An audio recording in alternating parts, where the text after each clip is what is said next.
I'm Blair Colwell, and I play drums in the We're the worst band you've ever seen in your life. But not heard. And I'm Skylar, and I play guitar, and I yell. I yell. And he yells, and we have a lot of fun with all our friends. We all yell really for loud. ice yell. I was just going to shows, trying to figure out like what was out there, trying to start a band, and I saw Skylar at the show on the hood of his car with a tiny little sampler keyboard and only its muscle tube top on, playing like I think dog bark noises or something.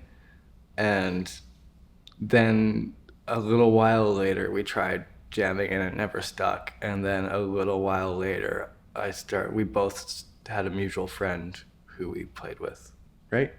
Yeah, I think that's more or less how we started playing music together. You loved bad metal and I loved bad pop punk, and we couldn't figure out how to play together. Yeah, we both loved really bad music, and we're just like teenagers in a small prairie town and tried to make music without knowing what we were doing. And it was really, really fun. Where now in our music career? Quicksand? But like not like quicksand, but like maybe we have like a branch or something to like, it's like not, it could be worse. And yes. we're probably going to get out of it, but that's kind of everyone in the music industry right now. And yeah, we're in quicksand with a branch, and it's looking pretty good, but about like 15% of people don't believe the branches are real and are trying to cut them down.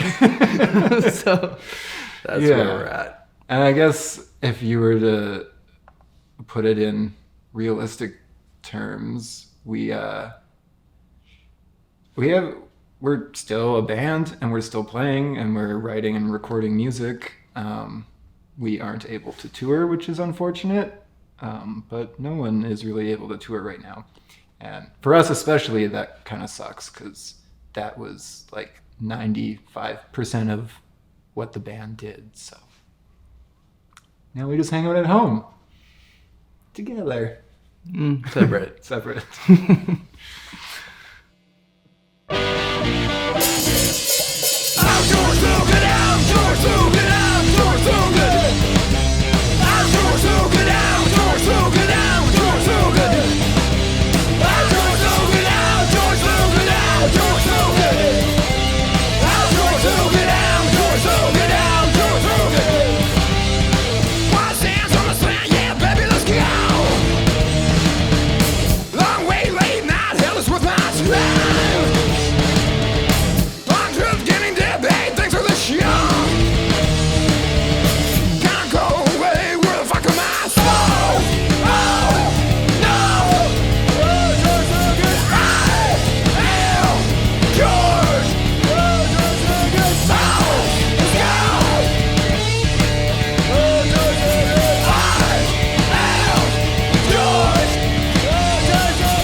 George Thorogood is literally just us blatantly ripping off like every catchy rock song that you could think of. It's kind of because George Thorogood is a blues singer, and we realized that like we had a big conversation one day about how like all the rock stars that people are like, they're the classic, most classic rock of all classics ever, all just stole from blues people. So it's just like, let's just rip off Motley Crue and Jet and George Thorogood and call it I'm George Thorogood, and just keep repeating that we are as classic of classic rock as those classic rockers are, because they're not very classic either, because everyone just steals from everyone. We're stealing from the thieves. We're like Robin Hood. Yeah! I'm drawn to things that are like weird and heavy, but not metal. I don't know. I'm just drawn to things that you can't describe. If you can't put your finger on music, in my mind, that makes it good. Even if it's the worst, it still makes it good, because it's like, oh, that hasn't been done. So we would always listen to bands like The Locust or Melt Banana, or earlier like Daughter stuff, or Man, and just stuff that like in Moose Jaw, where we're from, wasn't what anyone else would listen to, and we just thought it was so cool. We wanted to play stuff like that, kind of. Yeah, pretty much. I would say, I don't know if I'm really drawn to the style of music that we make, but I'm drawn to like a lot of stuff that maybe become elements within the things that we create. So I feel like I don't really listen to too many bands that sound like us. But if you like bunch them all together, it would kind of make sense. Like I grew up on like new metal and stuff, so there's probably some of that in there. But yeah, like Blair was saying, like anything that's just like, even if it's kind of terrible, if it's a little strange or like you can't like quite figure it out, that's very interesting to me. So yeah, just like appreciating any genre that is taking something familiar and kind of like pushing it in some weird directions. When I look back at like our favorite shows under the lens of like the COVID pandemic, I'm horrified by the things that we did. Yeah, it's like we won't be able to do a lot of that stuff. We're a messy band. For clarification, there's like food gets thrown around sometimes or whatever. I mean, we're a punk band, so obviously it's like sweaty moshing kind of vibes, but yeah, it sometimes gets a bit weird. Yeah, Red Bull bread bowl. You put Red Bull in a bread bowl and you eat it and share it with the audience. Stuff like that. You can't like do that anymore, which is too bad. Maybe one day. But as for tour stories, it's always hard to remember after the fact. But when things are happening, you're kind of like, what is this even real right now? Yeah. But I think also like people want to have those like cool, candid party stories about being on tour, and legitimately we just kind of like go to sleep after we get it all out on stage, and then we just go to bed. Like I'll go. Yeah. I don't know. Yeah, we're not really that. Especially like you're just like driving a lot and then up late and like playing, and like you definitely party a bit, but it's like you gotta try to sleep when you can too. So it's not, even for a band like us, it's like not really as like crazy or notorious as some people would think. Definitely like weird stuff happens, but and we miss it a lot, even especially now. Like I would give anything to just be playing even the worst shows that we were playing before, I guess. When we write songs, we send a money order check to Trent Reznor for $55, and he sends us back a drum beat. And then I put that drum beat into a Casio tone, and I press play, and we hire 3 session guitarists to take 2 strings each of the guitar.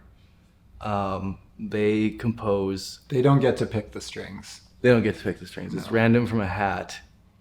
And then they compose the rest of the song. an Armenian man that we hired off of Craigslist does the bulk of the vocals and lyric writing.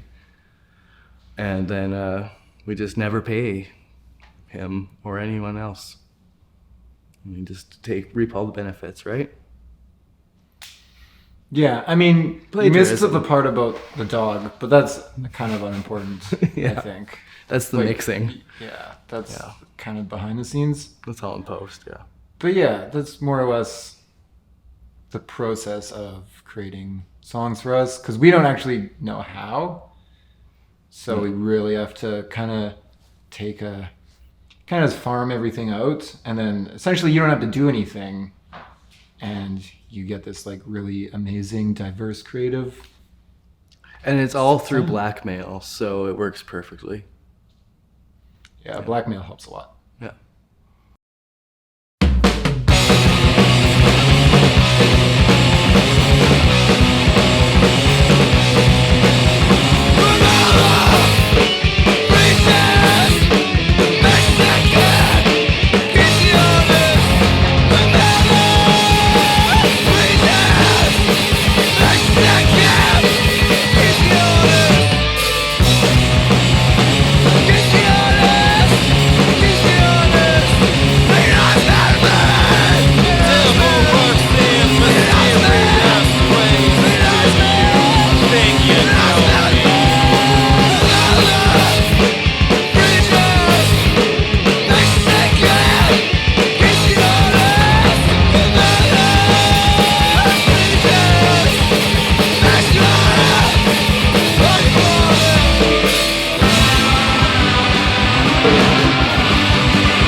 I thought it was based on a real or I thought Grimelda was a real person, but turns out it's not, but it's based on a real person, so I guess it's fictitious.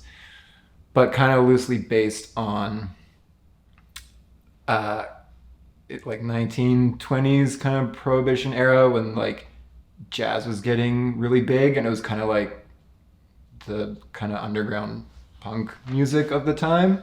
And there was some very upset white Christian ladies that were trying to get it banned because white people and black people, specifically youth, were hanging out in these bars and listening to jazz, and some people really didn't like that. And she said that basically like jazz would never take off and orchestral music was going to remain the standard of the time. And just to think of people having that mindset and like where we are with music now, Yeah. I think that her head would explode. So it's just kind of about that. Community plays the only role in our music. Community plays the guitar. Community plays the drums. Community plays the violins and the horns and the mandolins and the vocals and the guitar solos that we can't play. Community like does records our the music. bulk of the work for Community us. lets us perform in public. Yeah, it's kind of our entire band. So, one of my friends actually brought up not too long ago that we are a community band,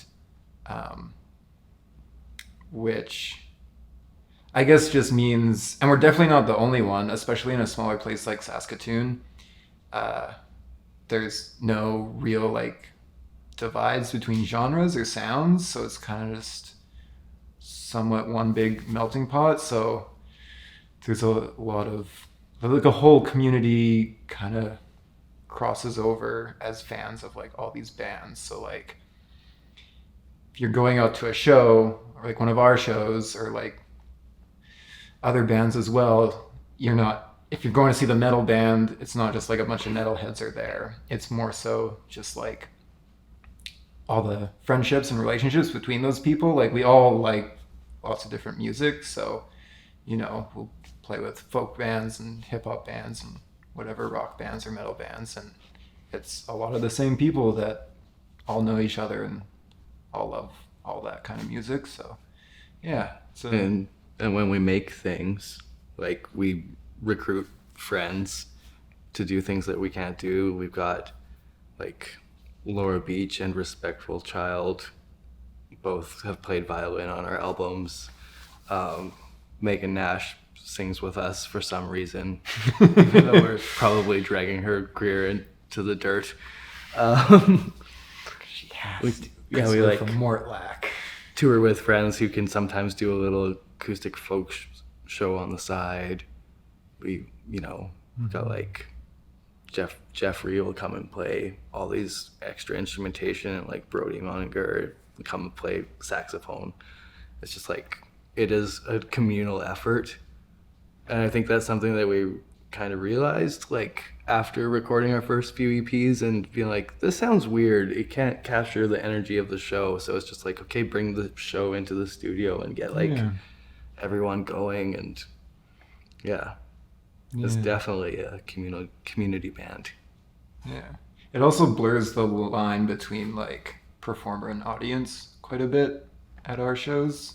I think because of that communal vibe, like people feel pretty comfortable to, yell and heckle us or like make a mess or, just like feel, I guess, comfortable enough to kind of do whatever they want. And we definitely kind of encourage that to like, like we're all just the same people all hanging out. Like this doesn't have to be any sort of hierarchy. So that's always nice. I feel like people can relate really well, and maybe that's why we have very few but pretty diehard fans across the country that just keep coming to our shows because they enjoy the camaraderie.